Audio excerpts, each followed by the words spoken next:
What's up, everyone? Welcome to Game Conclave. Thanks for watching. This is VBerg. We've got our Sunday Game and News Roundup from last week. Let's start off like normal with all the new games releasing this week that we're excited for. Alright, first up we have Indiana Jones and the Great Circle, which is finally coming to the PlayStation 5. This is a first-person action-adventure game made by Machine Games, the studio behind Wolfenstein: The New Order and Wolfenstein 2: The New Colossus. The Great Circle takes place in 1937, so it's set between the events of Raiders of the Lost Ark and the Last Crusade film. Dr. Jones is racing to stop sinister forces who are trying to acquire an ancient power tied to the mysterious Great Circle. The name sucks.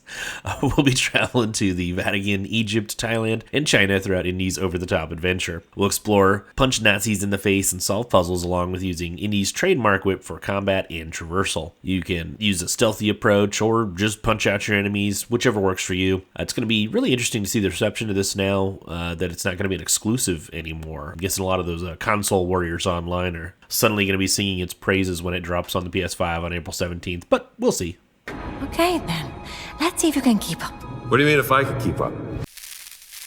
The Lunar Remastered collection is a compilation of two classic Japanese role-playing games, Lunar Silver Star Story Complete and Lunar 2 Eternal Blue Complete. Both of these titles were developed by Game Arts, also known for the Grandia series. The first game takes place on Lunar, and you play as Alex, a young hero who aspires to become a Dragon Master, as he and his companions battle the Magic Emperor to save their world. 1,000 years later in Lunar 2, we play as Hero, an archaeologist, and the mysterious Lucia as they seek the goddess Althena to thwart the god of destruction Zophar. The combat takes place in a positional turn-based system. And this series has been very, very expensive, which has prevented a lot of people from ever checking it out. So I know many, like myself, are finally going to get the opportunity to play this one on the Xbox One, Xbox Series X, and as PS4, PS5, Switch, and PC on April 18th, now that it's not so darned expensive. Mega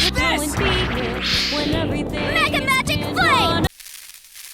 Bionic Bay is a really interesting looking little puzzle platformer where you play as a scientist trapped on a biomechanical world riddled with traps and ancient secrets. This scientist has a teleportation tool that can manipulate your surroundings, altering the terrain and placement of objects or yourself to avoid traps and hazards. It's made by two small indie studios who have come together, Murina and Psycho Flow Studios. And it looks like they're planning on attracting the attention of speedrunners. They've got leaderboards and time runs and some like daily resets and stuff like that. So yeah, I don't know if that part of the game's for me, but the base game and the puzzle stuff looks actually really cool. It's going to be dropping on the PS5 and PC on April 17th.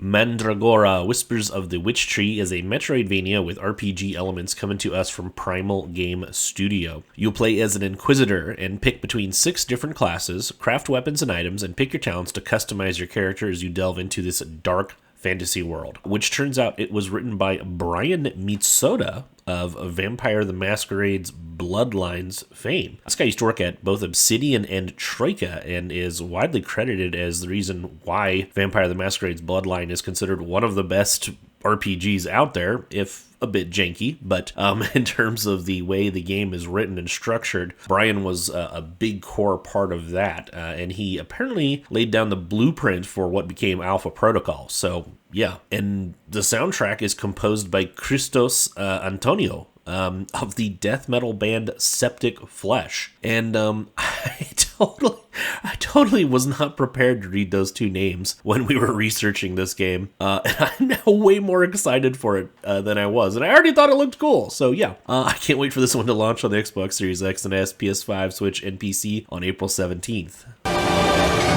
Inquisitor. A word in private. All right, and lastly, we have Lost Records Bloom and Rage Tape 2. This is Don't Nod's latest narrative adventure game. Lost Records Bloom and Rage takes place across 2 separate time periods, both in 1995 and in 2022, with our decisions impacting the 2 timelines. You play as Swan, and the dialogue decisions and choices she makes while interacting with her 3 friends, Kat, Nora, and Autumn, are the core of the gameplay, in addition to using Swan's camcorder to record their adventures during the summer of 1995. During that particular summer, summer, something transpired that sees the four young gals vowing to never speak to one another again until 27 years later, Autumn finds a mysterious package left on her mother's porch addressed to their teenage band and reaches out to Swan. This will be the second half of the story. So for those of you who've already played part 1 when it launched back in February, the conclusion is finally here. And those of you who are waiting until the story was complete, part 2 is going to wrap it all up. So Xbox Series X and S, PS5, and PC owners, on April 15th, you can finally dive in. Last week, my mom found a package on her doorstep. Alright, and for new games and DLC announced, or release dates revealed, we finally have a release date for Marathon. That is September 23rd. And I don't know, this is going to be a PvP VE extraction shooter, and I do not think that the reception went the way Sony had planned. I don't think I've ever seen the internet so underwhelmed by a new Bungie game. People are already calling it Concord 2.0, wishing for its demise so that Sony will give up on live service games. Yeah, I don't know. It's been very interesting to see the negative reception to this game. People either think it looks okay or just think it looks terrible. I haven't really seen too many people online who are just vehemently excited about it. The game is going to have a premium cost like Concord did in a genre that is typically associated with free-to-play games. So I think Sony is going to have an uphill battle on this one. Like Concord, it's going to be on PS5 and PC, but fortunately this time around for Bungie and Sony, this one will also be coming out on the Xbox Series X and S. So that will give them the opportunity to find a larger player base. And the Xbox player base has a lot of association with Bungie prior to them being bought by Sony. So maybe a lot of Halo diehards will be hopping in and give this game a little bit more of a chance to spread its wings than Concord saw. We'll see. And Age of Empires 2 Definitive Edition finally has a PlayStation 5 release date. Now, Age of Mythology came out back in March, and now Age of Empires 2 is coming to the PlayStation in May. And yeah, I don't know. I'm probably going to lose a ton of my life again to this. I love this series. It's one of the best real-time strategy games out there. I just always look for an opportunity to, kick my feet up and crack open a cold one and play these games. I just love them. I'll probably end up doing that on May 6th when it launches for the PlayStation 5, even though I've already played it on my Xbox. What time is it? It's time for the rumor mill. Oh, yeah. Okay. There's only one real big rumor we were kind of interested in this last week, and this one seems like an extra bunch of internet BS. It seems like the person who started this one was going out of their way to troll specific game journalists and already had the articles written that they wanted, but we don't actually know. So a supposed leaker on Reddit claimed that a prototype game is in the works, and that we would once again be playing as Alex Mercer from the first game. The post was deleted shortly after several gaming outlets posted about it, so, I don't know, was it a troll? Was it someone who got more attention than they anticipated? Either way, we just kind of wanted to talk about it because we hope it's true. Why the hell haven't we had a new prototype game in over a decade now? How did this series just kind of fade off? Tons of fun. Really hope that this is not just internet BS and that we actually see a new prototype coming down the line. I know I would happily dive back into that world. There's just something hilarious about transforming into your enemies and bashing them to death. All right, and for game sales updates, we had more of that vague terminology. I think we are just going to have to get over that, this vague stuff. It's just how companies are going to be relaying milestones to us from now on. But we think this one's a good one. It probably is a good one. Rebellion has announced that Atomfall has now had 2 million players, and it's always good to see interesting new IPs being met with positive reception. That's how we get new franchises. The reason there's multiple BioShock games is because the first one was met so positively. People actually picked it up and played it, spread that word. Same thing happened to Borderlands. It's awesome to see that Atomfall is resonating with people and they're playing it, and it's great. Everyone's always complaining there's nothing new anymore. Well, someone made something new and people are playing it. That's what you do. Okay, and on to the general news. Insomniac has finally made a statement on their upcoming Wolverine game. And that statement was, information will come when it comes. They're not at liberty to say anything. So, thanks for the update, Insomniac. All right, Larian has finally announced the release date for Baldur's Gate Patch 8, which will feature 12 new subclasses and a whole lot more stuff. Crossplay, photo mode, scenes and frames for photo mode, and a ton of stuff. It's going to be releasing on April 15th, and it's crazy. This is a free update. They're adding in all this new stuff. So many other publishers and developers out there would charge you for each and every one of these 12 new subclasses. And Larry's just like, nah, here you go. It's all free. And I think they're one of the best developers out there. It's astounding that they're still providing this game with free updates nearly 2 years out. I really can't wait to see the future of this studio. I already love their games. I've been playing their games for years now, and I am happy that they have finally started to get the recognition that I have felt they deserve. All right, and Ubisoft has done it again. They have stepped in that doggy doo-doo. They have once more stated, and I don't know why they keep doing this, they have once more stated, we don't own our games.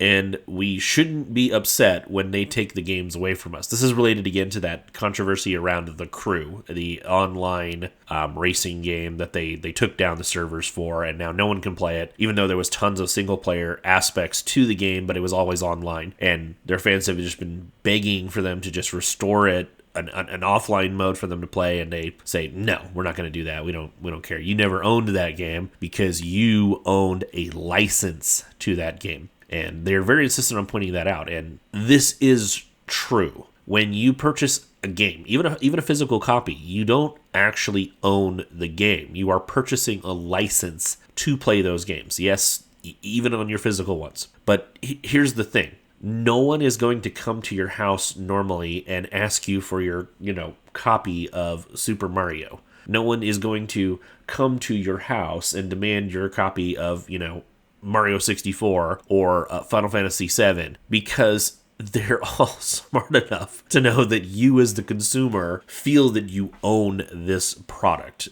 but you really just own a license. Now, with older physical games that are never online, never have to deal with that, you're never ever going to have a problem. That isn't an issue. Your license is secure. Your discs are secure. You pop them in, you play them. No one can do anything about that. But games like The Crew that had always online components were at risk. And unfortunately, Ubisoft could have earned themselves some goodwill and probably created that offline mode, but instead they've just been stubbornly refusing to do so and insisting that you don't own the game, you own a license to play the game, and they have revoked that. Again, every other developer and publisher in the world is smart enough to not reiterate this over and over again. And Ubisoft just doesn't seem to get that. They just garner tons of negative reception for themselves. Nintendo knows you don't own anything. Microsoft knows you don't own anything. Sony knows you don't own anything. EA knows you don't own anything. None of them state this because they know it's stupid to say it. It's really dumb. But Ubisoft didn't get that memo for some reason, and so they just keep doubling down. All right, in our last little snippet for today, Doug Bowser, the president of Nintendo of America, who strangely shares a name with Mario's evil nemesis. Maybe that's why they sent him out to do this, but he was asked what consumers who don't want to pay the prices of the Nintendo Switch 2 or can't afford it, because it's kind of high for the system and particularly for the games, what should they do? And he responded, well, we already have a product for them. That's why we have the Switch 1. And, everyone's kind of pointing out, well, that's what Don Matrix said, the former head of Xbox. That's what he said when asked about the Xbox One and its draconian DRM policies and the Kinect always spying on you thing. And, younger gamers may not remember, Microsoft backtracked on all this. They used to want the Xbox One to have an always online mode and a camera that was always spying on you. And it was it was terrible. When he was asked about what people who didn't want those features were, he just said, well, they should just stick to the 360. And it's always a really dumb idea to tell your customers, don't buy my product in some way, shape, or form. And that's what Doug Bowser, kind of did here. So And if you don't know the history there, the Xbox One, after Don Matrix said that, went out to die when facing off against the PS4, which was outselling it for the first year or two, like a 3-to-1 ratio. And yeah, I think people are wondering if that's going to happen to Nintendo. Are people going to not buy their products for the levels of arrogance and hubris that they are demonstrating? I don't know. It'll be interesting to see what kind of response Nintendo has created to all of this. In my many, many years of gaming, I have always found Nintendo fans to be a little unconcerned with some of the things that I have found the company to do to be greedy. So I don't really expect them to get the backlash that Microsoft and Sony got for the PS3 era when Sony said you should want to work 2 jobs to buy the PS3, or what Microsoft got when, they basically said, well, if you don't want a camera spying on you 24/7, just stick to our old consoles. They got what was kind of, I guess, coming to them from those eras. The gaming community overall reacted quite negatively to that sentiment. I'll be interested to see if we kind of all do it to Nintendo.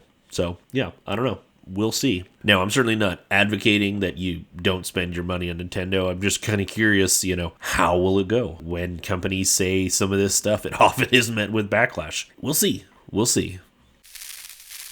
If you found any of these stories funny, interesting, or even depressing, be sure to let us know down in the comments. If you enjoyed the video, give us a like and subscribe. As always, from all of us here at Game Conclave, thank you so much for watching.